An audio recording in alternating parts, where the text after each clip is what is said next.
The first frost of November descended upon the Yorkshire moors like a whispered secret, settling upon the ancient stones of Ashworth Castle in a shroud of crystalline white that transformed its battlements into spectral sentinels against the pewter sky. The year was 1403, and England stood poised between two worlds, the old, with its feudal certainties and sacred hierarchies, and the new, already trembling with whispers of rebellion and the distant thunder of a king whose grip upon the throne grew ever more tenuous with each passing season. Within the towering walls of the castle's great hall, where tapestries depicting the Norman conquest hung in faded glory and the scent of wood smoke mingled with the earthier perfume of rushes strewn upon the flagstones, a young man stood before the carved oak doors of the Duchess's private solar. His name was Edmund Thorne, though the surname had been given to him by the monks of St. Benedict's Priory 23 years prior, chosen from the registry of foundlings who arrived at the monastery gates wrapped in nothing but rough wool and silence. He wore the somber livery of a household servant, a tunic of deep forest green that marked him as belonging to the Ashworth estate, leather boots worn soft from countless hours of standing in attendance, and a belt from which hung the ring of keys that proclaimed his position as butler within these ancient walls. At 23 years of age, he possessed the bearing of a man far older, the economy of movement, the measured cadence of speech, the capacity to render himself invisible while remaining utterly present.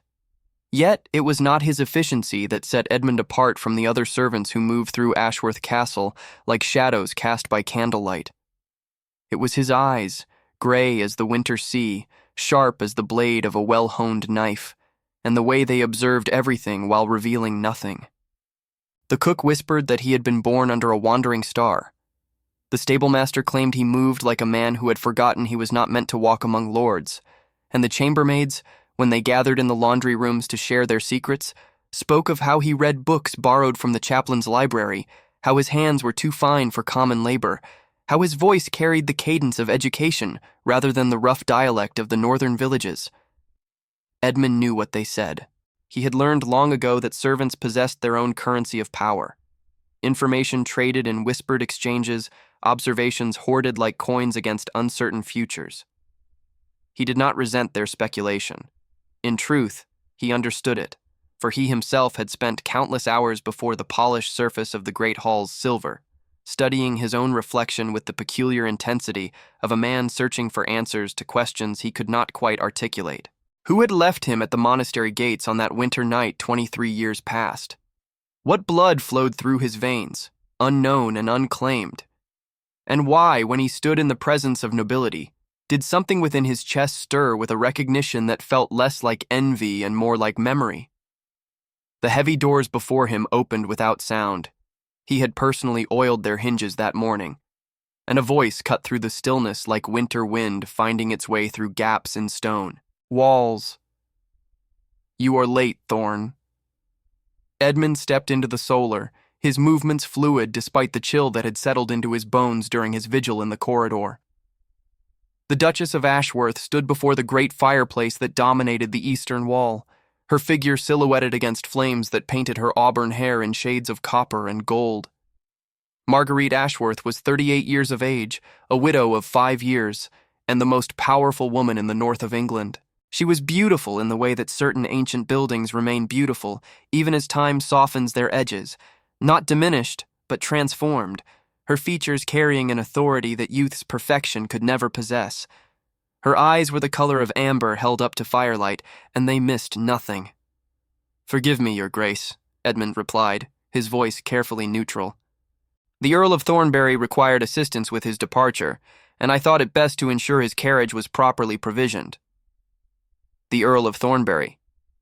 Marguerite's tone carried the particular edge that Edmund had learned to recognize as displeasure restrained by breeding. "A man who visits my home under the pretense of seeking consultation for his gout, when in truth he comes to assess whether a widow of my years might be persuaded to accept his suit." She turned from the fire, and the full weight of her attention settled upon Edmund with an intensity that might have made a lesser servant flinch. But Edmund held her gaze, a small defiance that he permitted himself, knowing it walked the razor's edge between courage and insolence. "His carriage has departed, Your Grace. I saw to it personally." "And his hints regarding the loneliness of winter?" His observations about the burdens of managing an estate without a lord's protection? Marguerite moved closer, her velvet gown whispering against the rushes. What did you make of those, I wonder? It was not a question that servants were meant to answer. Edmund knew this. He understood the boundaries of his position as intimately as he understood the geography of the castle itself. Every threshold that marked the transition from his world to theirs, every door that stood between service and presumption. Yet something in her tone, a challenge perhaps, or a test, compelled him to respond. The Earl speaks as men of his station often speak, Your Grace. He mistakes silence for weakness and solitude for vulnerability. He does not understand that a woman who has managed these estates alone for 5 years requires no lord's protection, only the absence of lords who presume to offer it. The words hung in the air between them, dangerous and precise. Edmund watched Marguerite's expression shift. Surprise, then something sharper, more calculating. You observe a great deal for a butler, she said softly. Perhaps too much. I observe what is placed before me, Your Grace. It is not my place to draw conclusions from those observations. And yet you have drawn them. She circled him slowly, like a hawk assessing prey, and Edmund felt the heat of the fire at his back contrast with the chill of her scrutiny. Tell me, Thorn, what else have you observed during your years in my service? Epilogues. Edmund's pulse quickened, though he kept his voice steady. I have observed that Your Grace prefers honesty to flattery, efficiency to excess, and competence to noble birth. I have observed that you raid correspondence late into the night when you believe the household sleeps, and that the decisions you make in solitude are wiser than those offered by the counselors who crowd your hall. He paused, knowing he should stop, knowing that each word carried him further into territory where servants did not venture. And I have observed, he continued, unable to halt the momentum of truth, that you are lonely in ways that no earl's suit could remedy. Lonely not for companionship, but for someone who sees you as you are, rather than as the title you bear. The silence that followed was absolute. The fire crackled and hissed, but the sound seemed to come from a great distance, muffled by the weight of what had been spoken. Marguerite's expression had frozen into something unreadable. When she finally spoke, her voice carried an edge that cut deeper than any blade. You forget yourself, Thorn. I speak only truth, Your Grace. You speak presumption dressed in the clothing of truth. She stepped closer, close enough that Edmund could smell the lavender that clung to her gown, could see the fine lines at the corners of her amber eyes. You are a servant, a foundling with no name, no lineage, no claim upon anything beyond the wages I pay and the roof I provide. What gives you the right to speak to me of loneliness? What gives you the right to observe me at all? Edmund should have bowed his head. He should have apologized, retreated, resumed the posture of invisible efficiency that had served him well for 4 years. But something in him, something that had been silent for 23 years, waiting for this moment, refused to yield. Perhaps I have no right, he said quietly. Perhaps I am nothing more than a foundling with no name. But I have spent my life watching from the shadows, Your Grace. I have learned to read the truths that people hide behind their titles and their finery. And what I see when I look at you is not a duchess. It is a woman of extraordinary intelligence and strength, trapped in a world that values her only for what she can provide to others. Marguerite's breath caught, a sound barely audible above the crackle of the fire. You dare! I dare because I have nothing to lose. Edmund's voice carried a conviction he had not known he possessed. I dare because the alternative is to spend the rest of my life in silence, watching and observing and never speaking the truths that burn within my chest. I dare because...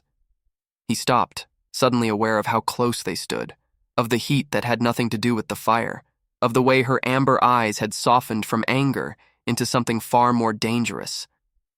Because what? Marguerite whispered. Because I dream, Your Grace. I dream of being more than what I was born to be. I dream of a life where a man is measured by his character rather than his bloodline. And I dream... He paused, knowing that the next words would change everything, I dream of you, of conversations that last beyond the giving of orders, of being seen by you as something other than a servant who manages your household. The confession hung between them, raw and impossible and utterly true. Marguerite stared at him for a long moment, her expression shifting through emotions Edmund could not quite name. Then she laughed, a sound without warmth, sharp as breaking glass. "You dream of nobility," she said, and the mockery in her voice cut deeper than any rebuke. "A foundling butler who dreams of being more than what he is, who dreams of conversations with a duchess as though he were her equal. Who dreams—" She shook her head, the motion carrying something that looked almost like pain. "You dream impossible dreams, Edmund Thorne, and impossible dreams lead only to heartbreak."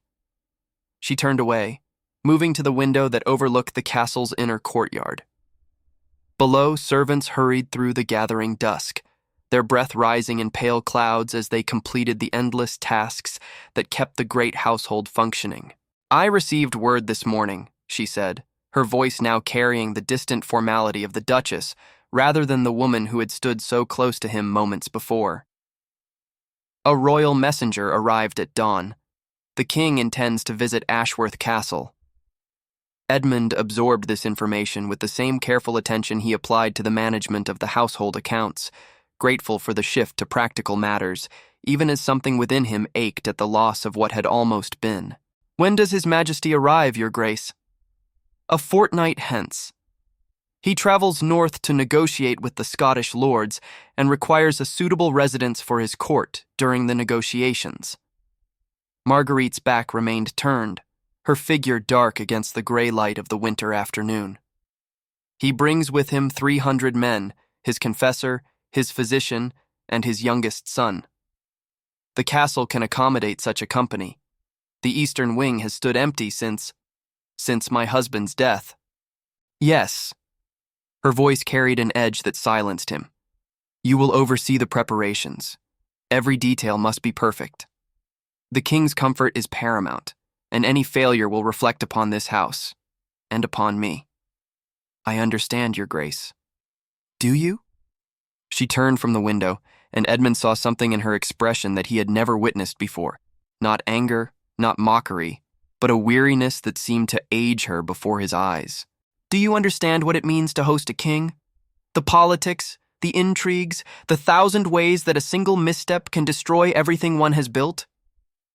I understand that Your Grace has navigated such dangers before and emerged stronger for the experience. I understand that my role is to ensure the practical matters are handled with precision so that Your Grace may focus on the challenges that require your particular expertise." Marguerite studied him for a long moment, and Edmund saw the mask of the Duchess settle more firmly into place, the vulnerability of moments ago buried beneath layers of noble composure. "You are dismissed, Thorne. Begin the preparations immediately." Edmund bowed, the gesture as fluid and practiced as breathing. "As Your Grace commands." He turned toward the door, but her voice stopped him before he reached it. "Edmund?" It was the first time she had ever used his given name. The sound of it on her lips sent a tremor through him that he struggled to conceal. "Your Grace." "Your dreams." She paused, and when she continued, her voice had softened to something almost gentle. "Keep them to yourself. Dreams of nobility, dreams of equality, dreams of—" She stopped, unable or unwilling to complete the thought. Such dreams are dangerous. They lead men to forget their place and reach for things that can never be theirs.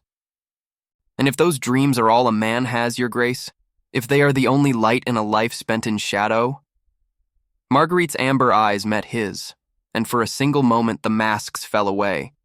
The Duchess and the servant, the noble woman and the foundling, stripped of their roles and their pretenses, seeing each other simply as two souls caught in the machinery of a world that allowed no room for impossible things. "Then he must learn to live in darkness," she whispered, "as we all must. As we all do." She turned away, dismissing him with the gesture, and Edmund left the solar with the weight of her words pressing upon his chest like stones. But as he descended the spiral staircase that led to the servants' quarters, He found that he could not release the dreams she had warned him against. They clung to him like the scent of lavender, like the memory of amber eyes softening in firelight, like the sound of his name spoken in a voice that had never before acknowledged him as anything more than function and title. He would keep his dreams to himself, as she had commanded, but he would not surrender them. Not yet. Not ever. Check if you are already subscribed to this channel. Stories like this, where servants dare to love above their station and impossible dreams demand to be heard, unfold here every week. Subscribe now so you never miss the moment when everything changes. The days that followed transformed Ashworth Castle into a hive of controlled chaos. Servants who had grown accustomed to the measured rhythms of the household now moved with urgent purpose through corridors that echoed with the sounds of preparation. Hammers driving nails into freshly constructed scaffolding, the scrape of brushes against stone as walls were cleaned of winter's accumulation, the constant clatter of carts bearing provisions from the villages that dotted the surrounding moors. Edmund orchestrated this symphony of labor with an efficiency that earned him grudging respect from even the most seasoned members of the household staff. He rose before dawn to review the day's tasks, retired well after midnight to ensure nothing had been left undone, and moved through the hours between with a focus that left no room for the memory of amber eyes or whispered warnings. Or so he told himself. In truth, Marguerite haunted his every moment.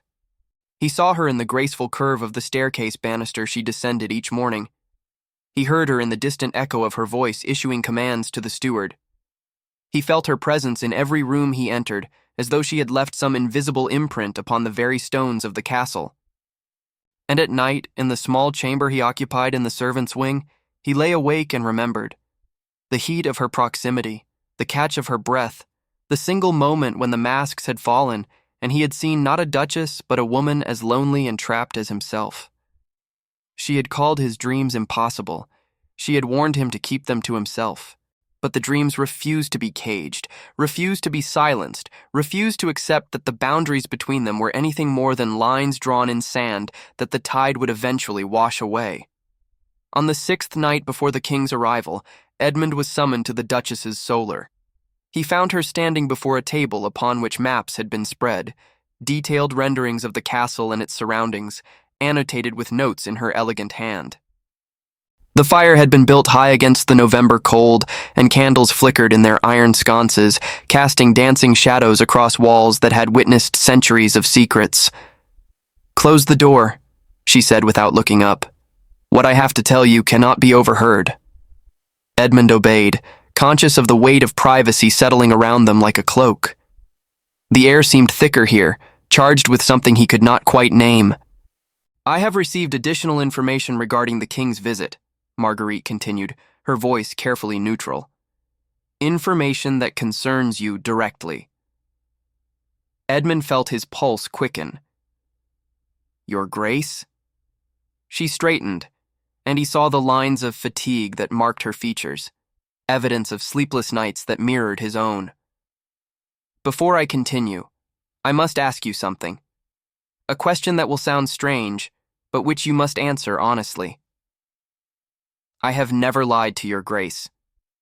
No, something shifted in her expression. A softening, perhaps, or a decision reached after long deliberation. "No, you have not. That is perhaps the only reason I am telling you what I am about to tell you." She moved to the carved chest that sat beneath the windows, its surface dark with age and polished by generations of careful hands. From within, she withdrew a small object wrapped in cloth, the color of old blood. "What do you know of your own origins, Edmund?" The question struck him like a physical blow. "Only what the monks of St. Benedict's told me, your Grace. That I was left at the monastery gates in the winter of my birth. That no message accompanied me, no token of identity.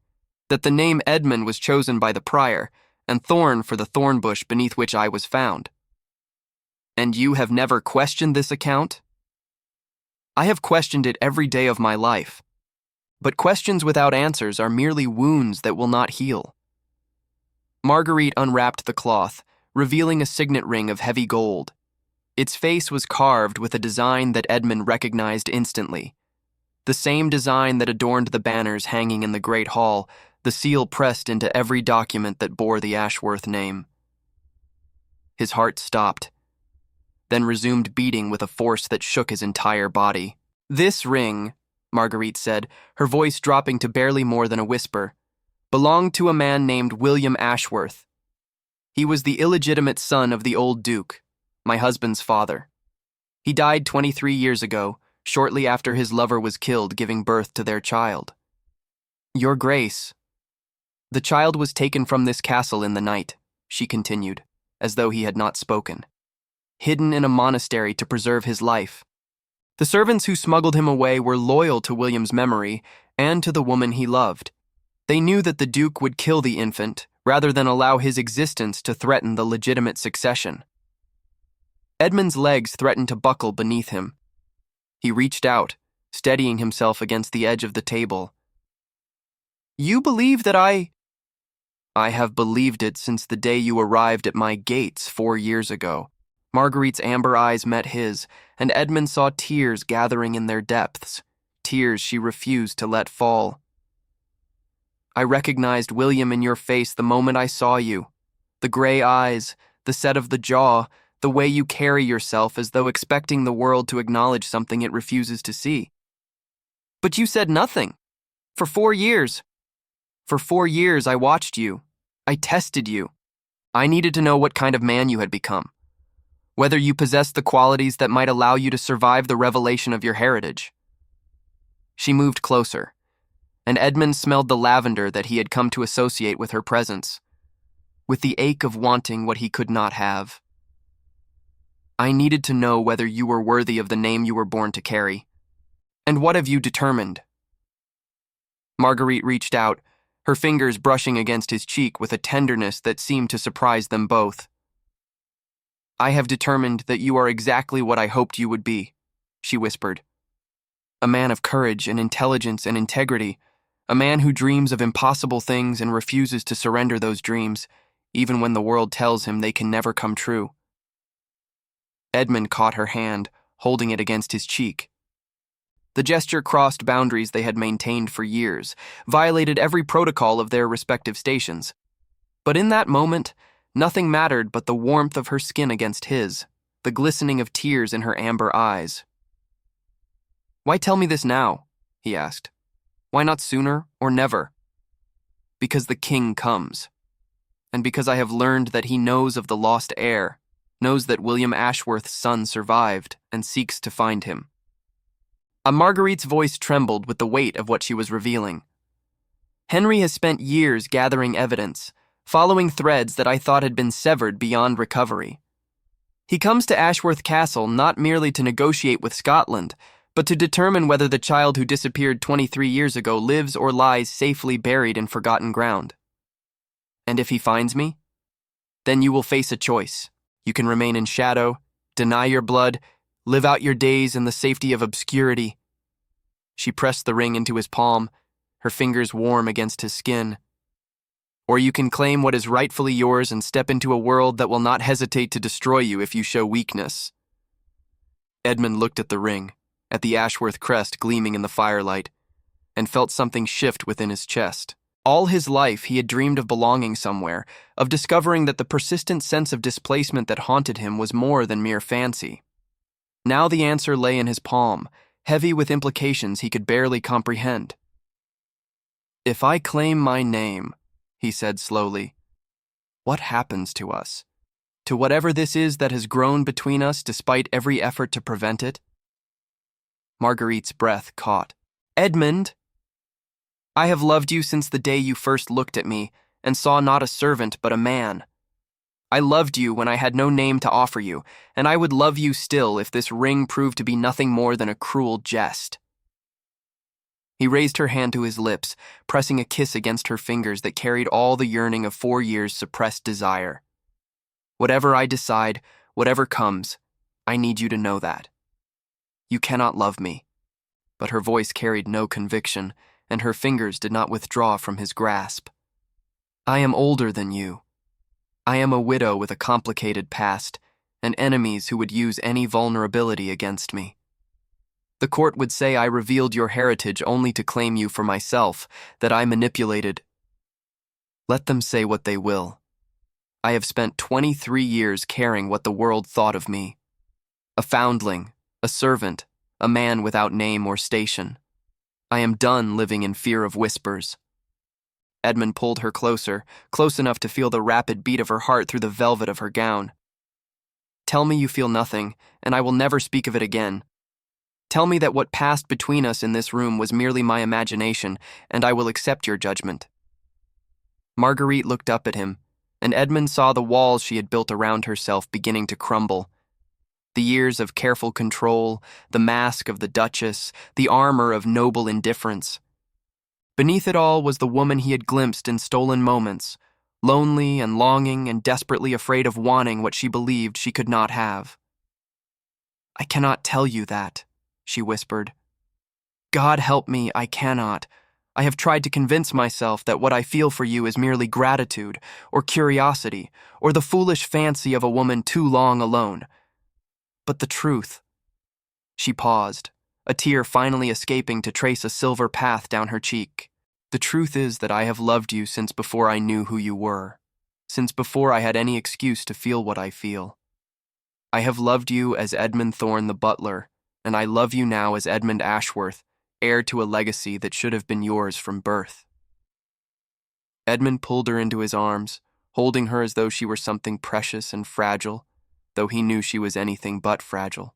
She buried her face against his chest, and he felt her shoulders shake with sobs she had held back for years, decades perhaps, waiting for a moment when she could finally be something other than strong.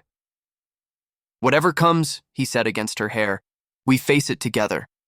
Whether I claim my name or remain in shadow, whether the king accepts my heritage or brands me an impostor, none of it matters without you. Marguerite lifted her head, her amber eyes bright with tears and something else, something that looked like hope, long buried, finally struggling toward the light. You must claim your name, she said, not for power or position, but because you deserve to know who you are. Because William would have wanted his son to live in truth rather than shadow. Because... She paused, a ghost of a smile touching her lips.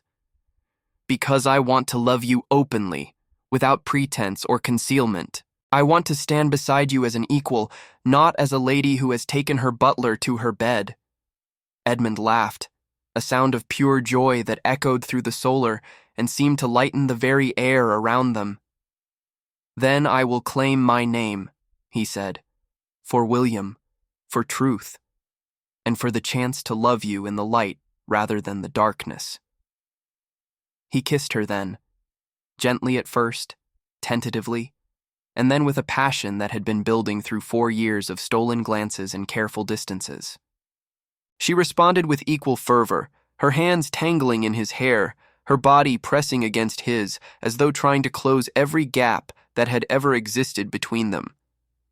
When they finally separated, both breathing unsteadily, Marguerite rested her forehead against his.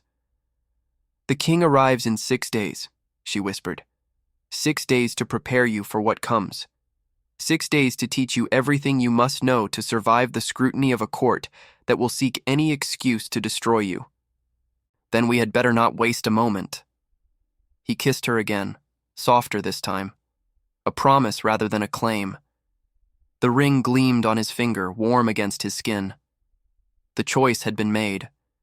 Now began the work of transformation. In the days that followed, Edmund discovered that claiming noble blood and embodying noble bearing were vastly different undertakings. Marguerite had arranged for his instruction to occur in the hours between midnight and dawn, when the household slept, and no prying eyes could observe the transformation occurring within the Duchess's private chambers. She taught him herself, dismissing the suggestion of hired tutors with a sharp shake of her head. Every additional person who knows your identity is another potential betrayal, she said on the first night, as candles burned low and the castle settled into silence around them. Besides, who better to teach you than one who has navigated these treacherous waters for nearly 2 decades? And so Edmund learned. He learned the intricate choreography of court etiquette, the precise angles of bows appropriate for different ranks, the subtle distinctions between acknowledgement and deference, the art of speaking without saying and listening without hearing. He learned the genealogies of the great houses, the tangled web of marriages and alliances and feuds that connected every noble family in England to every other. He learned to read the hidden meanings beneath polite phrases, to recognize the poison concealed within compliments, to understand that in the world of the aristocracy, honesty was a weapon wielded only by fools.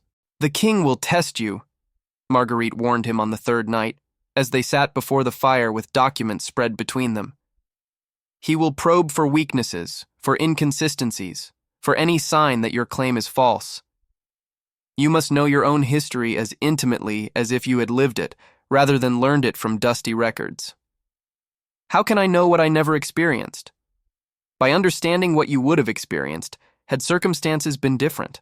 She moved closer, adjusting the fall of the new doublet she had commissioned for him, burgundy velvet trimmed with gold, the colors of the Ashworth house. "The child who was taken from this castle would have been raised as a nobleman's son. He would have learned to ride before he could walk, to handle a sword by his 7th year, to read Latin and French and speak with the accent of the educated elite. The monks taught me Latin and French, and I learned to ride during my years in your service.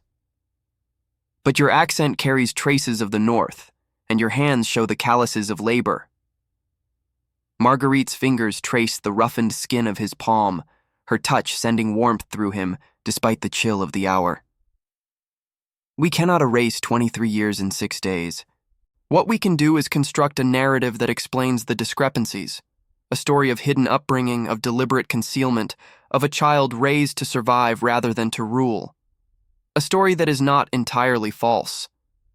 The best lies contain elements of truth." She met his gaze, and Edmund saw the weight of experience in her amber eyes. Years of navigating a world where survival depended on the careful management of perception. "You were hidden. You were raised in obscurity.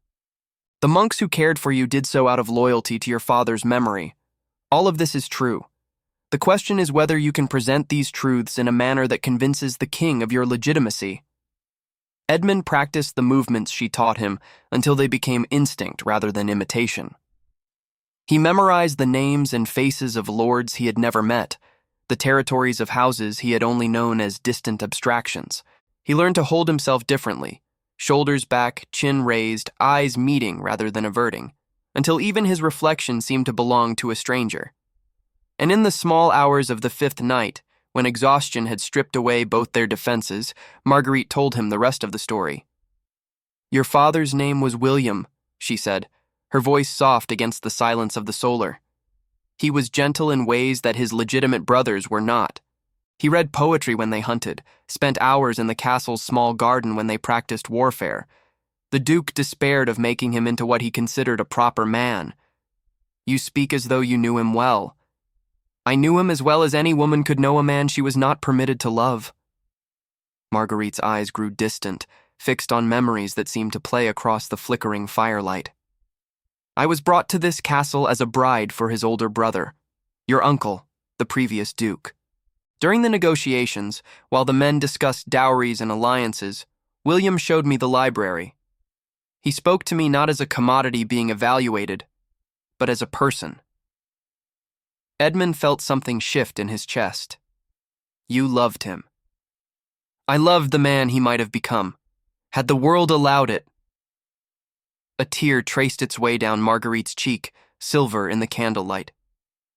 "He fell in love with a merchant's daughter named Alice.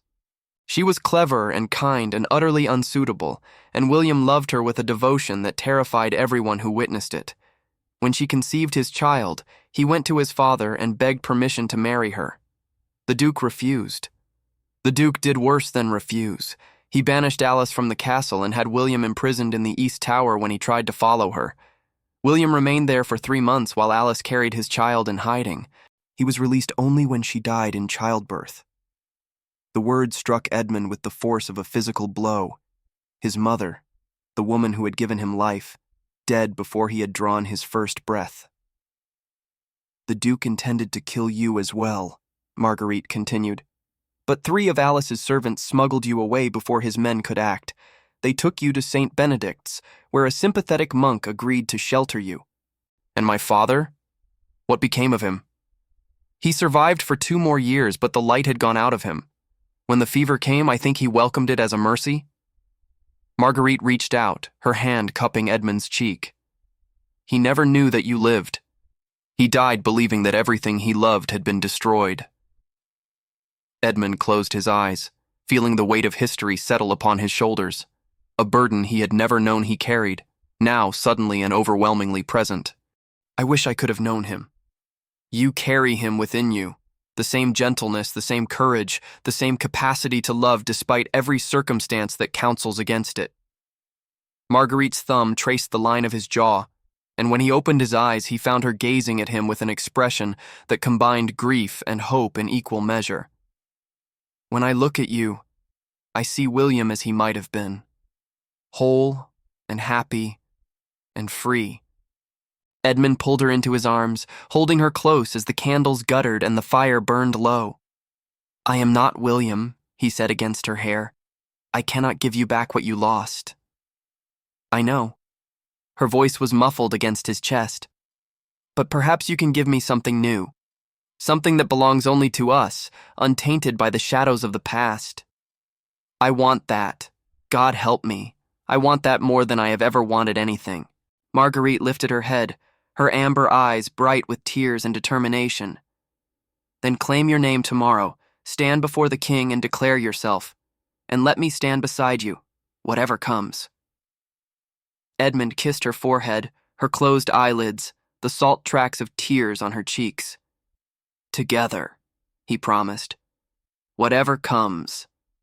Outside, the winter wind howled across the moors, carrying the first whispers of the storm that would accompany the king's arrival. Inside, 2 hearts beat as one, preparing for the dawn that would change everything.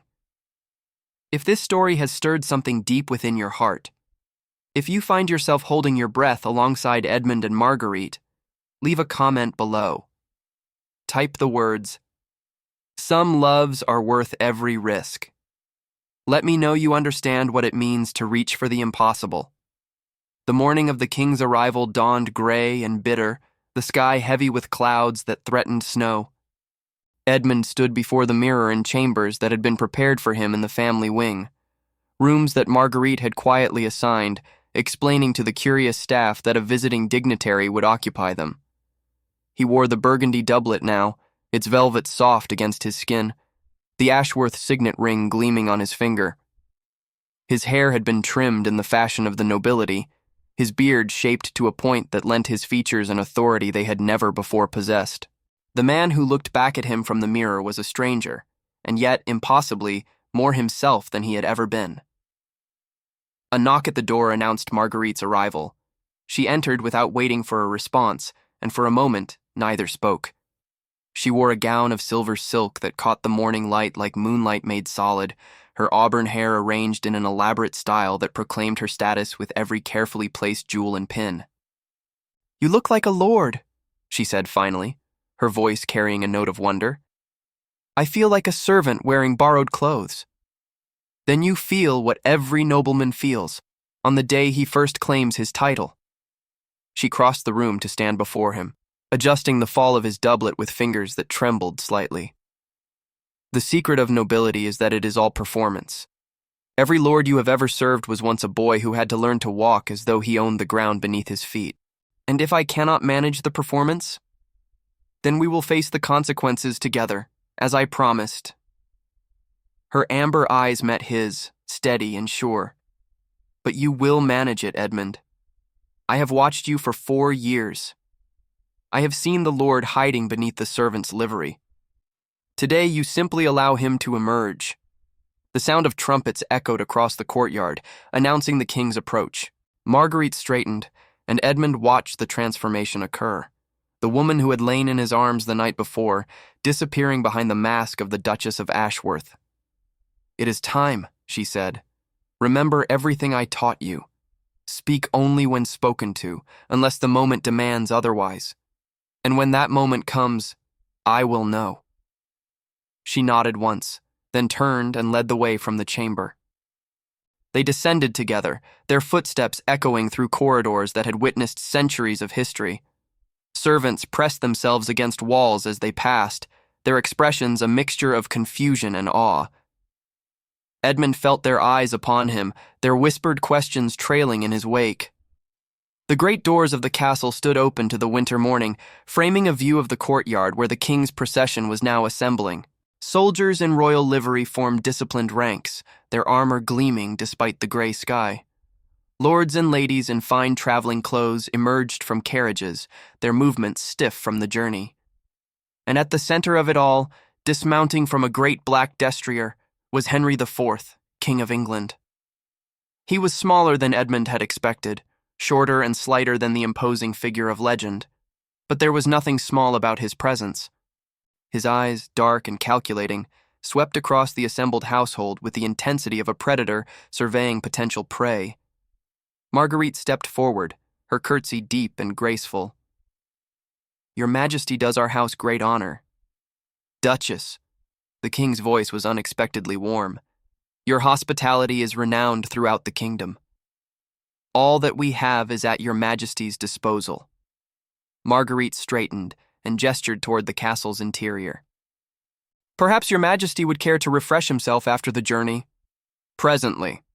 First, I would meet those who serve under your command." The king's gaze moved along the line of servants, assessing, measuring. "I find that a household's servants reveal more about its mistress than any formal introduction could convey." Edmund felt the weight of the royal attention before it reached him. A pressure in the air, a tightening of space. He kept his expression neutral, his posture straight, his hands relaxed at his sides. The king moved along the line, exchanging brief words with the steward, the head cook, the master of horse. His progress was unhurried, his manner affable, but Edmund recognized the assessment occurring beneath the pleasant surface. Then Henry stood before him. The silence stretched between them, measured in heartbeats that seemed to shake the very foundations of the castle. "You wear interesting jewelry for a member of the household staff," the king said, his voice pitched low. His eyes had fixed on the ring, the Ashworth signet gleaming on Edmund's hand. "I wear what is mine by right, your Majesty." A murmur of shock rippled through the assembled crowd. The king's expression did not change. And what right would that be? Edmund felt Marguerite's tension beside him, her readiness to intervene. But something within him, something that had been silent for 23 years, refused to be silenced any longer. "The right of blood," Edmund said, "the right of birth, the right of a son to claim his father's name." He reached up and unfastened the clasp of his doublet, pulling the fabric aside to reveal his left shoulder. There, visible against his skin, was a birthmark, crescent-shaped, unmistakable. "My name is Edmund Ashworth," he continued, his voice carrying across the courtyard with a clarity he had not known he possessed. "Son of William Ashworth, grandson of the Duke whose blood still flows through these halls. I was taken from this castle 23 years ago and hidden to preserve my life. I have returned to claim what is mine." The silence that followed was absolute. And then Henry did something that no one had expected. He dropped to one knee. The gasp that swept through the courtyard was audible. Nobles, servants, soldiers alike staring in disbelief as the King of England knelt before a man they had believed to be a butler. "I have searched for you," Henry said, his voice carrying the weight of years. "I have followed rumors and whispers and dying confessions, hoping to find what I long believed was lost. The Ashworth bloodline was thought to have died with William, but you stand before me as proof that some things cannot be destroyed, no matter how powerful the forces arrayed against them." Edmund stared at the kneeling king, his mind struggling to comprehend what was happening. "Your Majesty, I do not understand." "Then understand this." Henry rose, and his hand clasped Edmund's shoulder with a grip that was both firm and strangely gentle. "The legitimacy of my throne has been questioned since the day I claimed it. There are those who say I had no right to depose Richard, no blood claim to justify my rule. But you—" He paused, his dark eyes boring into Edmund's gray ones. "Your grandmother was sister to my own grandmother. Your blood carries the same royal connection that I have spent years defending. In finding you, In acknowledging you, I strengthen my own position beyond any argument my enemies might raise." "You knew," Edmund whispered. "You came here knowing who I was." "I suspected, but I needed to see for myself, to judge whether the man before me was worthy of acknowledgement or merely a convenient pawn to be used and discarded." Henry's expression softened fractionally. "You passed the test, Edmund Ashworth. You claimed your name not for power, but for truth. That is the mark of a man who deserves his heritage." The king turned to the assembled crowd, his voice rising to fill the courtyard. "Let it be known throughout the realm," he declared, "that Edmund Ashworth is recognized as the legitimate heir to his father's blood and his grandfather's legacy. His titles, his lands, his place among the nobility, all that was taken from him is hereby restored." Edmund felt Marguerite's hand slip into his, her fingers intertwining with his own, despite the watching eyes of the court. "Whatever comes next," she murmured, her voice meant for him alone. "We face it together." He squeezed her hand in response, unable to speak past the emotion that had lodged in his throat.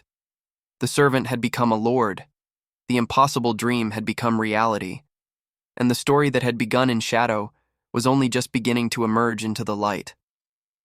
The days following Edmund's public acknowledgement were a whirlwind of activity and intrigue. The king installed himself in the eastern wing of the castle, his court transforming the ancient halls into a miniature version of Westminster.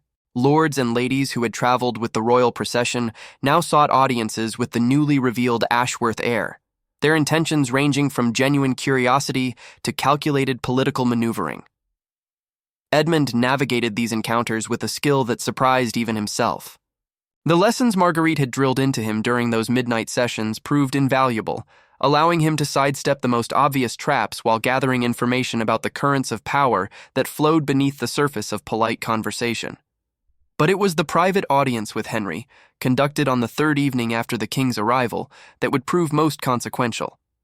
The solar had been transformed into a war council chamber, maps spread across every available surface, candles burning despite the early hour. Henry sat in the carved chair that had once belonged to Marguerite's late husband, his expression grave. "The Scottish negotiations are not proceeding as I had hoped," the king said without preamble. "The lords of the border remain obstinate." Edmund stood at attention, still uncertain of his proper role in such discussions. "How may I be of service, Your Majesty?" "By understanding something that few outside this room are permitted to know." Henry rose, moving to the window that overlooked the moors, now blanketed in the snow that had arrived with his own procession. "My throne rests on alliances, Edmund, alliances that must be constantly maintained, constantly reinforced, constantly proven. The Scottish situation threatens to destabilize the northern border, which in turn weakens my position against those who would prefer a different king upon the throne." "The remnants of Richard's supporters?" "Among others." Henry turned from the window. "Your acknowledgement serves my purposes, as I explained in the courtyard, but there are those who will seek to use you against me, to suggest that your bloodline gives you a claim to rival my own." Edmund felt a chill that had nothing to do with the winter cold. "I have no desire for any throne, Your Majesty. I know. I have watched you, studied you, measured your character against the demands of the position I intend for you." Henry's dark eyes seemed to pierce through any pretense of composure. "But what you desire matters less than what others believe they can make of you. There will be those who approach you with offers, with promises, with schemes to elevate your status at the expense of mine. And you wish me to refuse such offers. I wish you to report them to me." The king's voice carried an edge of steel. "Your loyalty, once given, must be absolute. In exchange, you will have my protection, my support, and a position of genuine influence in the governance of the Northern Territories. But if I ever learn that you have entertained treason, even in passing, even in jest, then Your Majesty will have my head." Edmund met the king's gaze without flinching. "I understand the bargain being offered, and I accept it with one condition." A flicker of surprise crossed Henry's features. "You presume to set conditions?" I presume nothing, Your Majesty. I merely state a truth that will affect my ability to serve you faithfully. Edmund drew a breath, knowing that the next words would either cement his future or destroy it. I love the Duchess of Ashworth. I intend to marry her, if she will have me. And I will not be party to any scheme that seeks to use our union against her interests or her honor. The silence that followed was thick with tension. Then Henry laughed, a genuine sound of amusement that transformed his stern features. You have courage, Edmund Ashworth. I was right to judge you worthy of your bloodline. He clasped Edmund's shoulder as he had in the courtyard. Marry your Duchess. Make her happy, if you can. She deserves happiness after the years she has spent managing this household alone. But remember that your marriage will make you one of the most powerful nobles in the north, and with power comes scrutiny. I will remember, Your Majesty. See that you do. Henry moved toward the door, then paused. One more thing. The Scottish lords have expressed interest in negotiating directly with local northern powers, rather than through Westminster. They believe they will find more sympathetic ears among those who share their distance from the capital. They have approached you with this proposal? They have approached the Duchess. Henry's expression was unreadable. She informed me immediately, as was proper. But the proposal has merit, regardless of its source. You will accompany me to the negotiations tomorrow, Edmund. It is time for the lords of Scotland to meet the new Ashworth heir, and to understand that northern loyalty to the crown remains absolute. Edmund bowed. As Your Majesty commands. Henry departed, and Edmund stood alone in the solar, surrounded by maps and candles and the weight of responsibility that had settled upon his shoulders. The servant's dreams had been replaced by a nobleman's duties. But as he thought of Marguerite, of her amber eyes, her courage, her faith in him, he found that the burden felt lighter than he had expected. Whatever came next, they would face it together, as equals, as partners, as proof that even the impossible could become real for those brave enough to reach for it. The wedding took place on Christmas morning, in the chapel where generations of Ashworths had pledged their vows and buried their dead. Snow fell softly outside the stained glass windows, painting the world in shades of white and silver, while inside, candles blazed with a warmth that seemed to hold the winter at bay. The king himself stood as witness, his presence a statement of royal approval that silenced any who might have questioned the match. Lords and ladies filled the chapel to capacity, their fine clothes creating a tapestry of color against the ancient stone walls. But Edmund saw none of it. He saw only Marguerite moving toward him down the central aisle, her gown of ivory silk catching the candlelight like captured starlight. Her auburn hair fell loose over her shoulders, a departure from the elaborate styles she typically wore, a sign that today she came to him not as a duchess, but simply as a woman. She reached his side, and Edmund took her hands in his own. I dreamed of this, he whispered, too low for any but her to hear. In the years before I knew my name, before I understood what we might become, I dreamed of standing beside you, without pretense, without barriers. And now the dream is real. Her amber eyes glistened with tears she did not try to hide. Whatever comes after this day, Edmund, whatever challenges we face, whatever enemies arise, I want you to remember this moment. Remember that we chose each other freely, completely, against every obstacle the world placed before us. I will remember, he promised, every day for the rest of my life. The priest began the ancient words of the marriage ceremony, his voice echoing through the chapel with a solemnity that seemed to reach back through the centuries. Edmund spoke his vows with a conviction that surprised him, discovering that the promises he made felt less like obligations and more like truths he had always known, but never before had the courage to speak. And when Marguerite spoke her own vows, her voice steady despite the tears that traced silver paths down her cheeks, Edmund understood at last what it meant to belong. Not to a name or a title or a legacy, but to another person, completely and irrevocably. The priest pronounced them husband and wife, and Edmund kissed his bride with a tenderness that carried every moment of their journey. The years of watching from shadows, the midnight lessons, the dangerous confession, the triumphant acknowledgement, and now this, the culmination of dreams that had once seemed impossible. The chapel erupted in applause, the sound rolling through the ancient space like thunder. But Edmund heard none of it. He heard only Marguerite's whispered words against his lips. "I love you, Edmund Ashworth. Today, tomorrow, and for every day that follows." He held her close, feeling her heart beat against his own. "And I love you," he replied. "More than I have words to express, more than I thought possible." The celebrations that followed lasted for 3 days, as was proper for a noble wedding. Musicians played, servants carried endless platters of food and flagons of wine, and the great hall rang with laughter and conversation. But for Edmund and Marguerite, the true celebration occurred in the quiet moments between public appearances, stolen glances across crowded rooms, brief touches as they passed in corridors, whispered promises in the deep watches of the night. On the final evening, as the last guest departed and the castle settled into peaceful silence, they stood together at the window of the solar. The same window where Marguerite had first revealed the truth of Edmund's heritage, the same room where he had declared his love despite every obstacle that stood between them. The snow had stopped, and the moors stretched before them in pristine white, unmarked by any footprint, untouched by any shadow.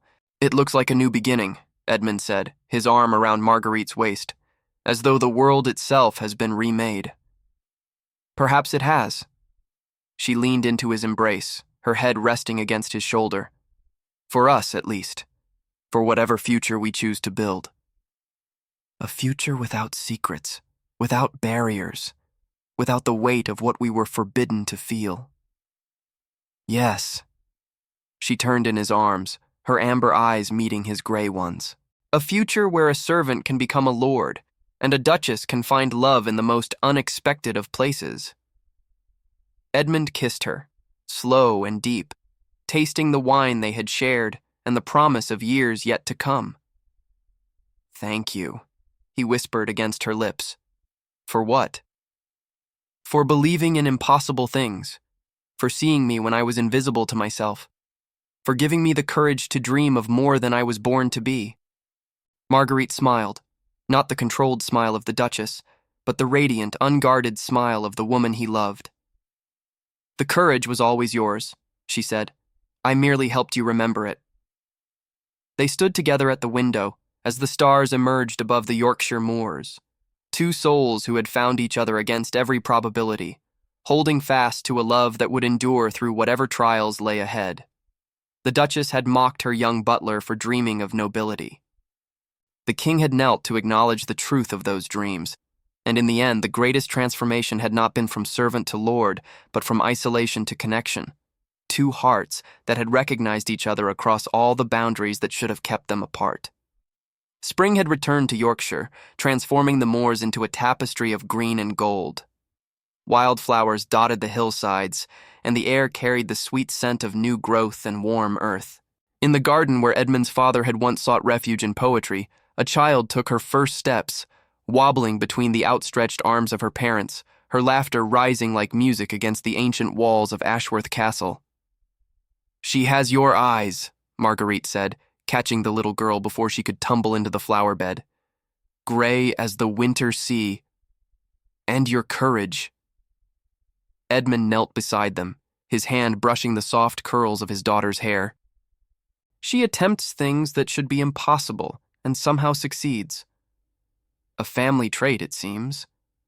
They laughed together, the sound carrying across the garden to where servants moved through their daily tasks and guards maintained their watchful positions on the battlements. Much had changed in the year since their wedding. The Scottish negotiations had succeeded, largely due to Edmund's efforts in building rapport with the border lords. The king had rewarded his loyalty with expanded territories and increased responsibilities, and the Ashworth name, once tainted by scandal and tragedy, had been restored to its former prominence. But the greatest change was here, in this garden, in the simple miracle of a family created against every obstacle. "I received a letter from the king this morning," Edmund said, settling onto the grass beside his wife and daughter. He wishes us to attend court for the summer season. Do you want to go? I want to be wherever you and Eleanor are. He traced his finger across his daughter's cheek, marveling as always at the perfection of her tiny features. But I confess I would prefer to spend the summer here, in the place where everything began. Marguerite smiled, that radiant smile that still took his breath away after a year of marriage. Then we stay. Henry will understand. He has children of his own. He knows that some things matter more than politics. Edmund pulled his wife and daughter into his arms, holding them close as the spring sun warmed the ancient stones of the castle that was now truly his home. I dreamed of this, he whispered, in the years when I had no name, no past, no certainty of what I might become. I dreamed of belonging somewhere, of loving someone, of building something that would outlast all the struggles and sorrows. And now? Now I have everything I dreamed of, and more. He pressed a kiss to Marguerite's temple, then to Eleanor's soft hair. I have you. I have our daughter. I have a future I never dared to imagine. Marguerite leaned into his embrace, her amber eyes bright with the same contentment that filled his own heart. You know what I find most remarkable, she said, that none of this would have happened if I had not mocked you that night in the solar. If I had not challenged your dreams, pushed you to defend them, forced you to speak the truth you had been hiding. Edmund laughed, remembering that night. The fear, the hope, the impossible confession that had set everything in motion. Perhaps, he said, or perhaps this was always our destiny.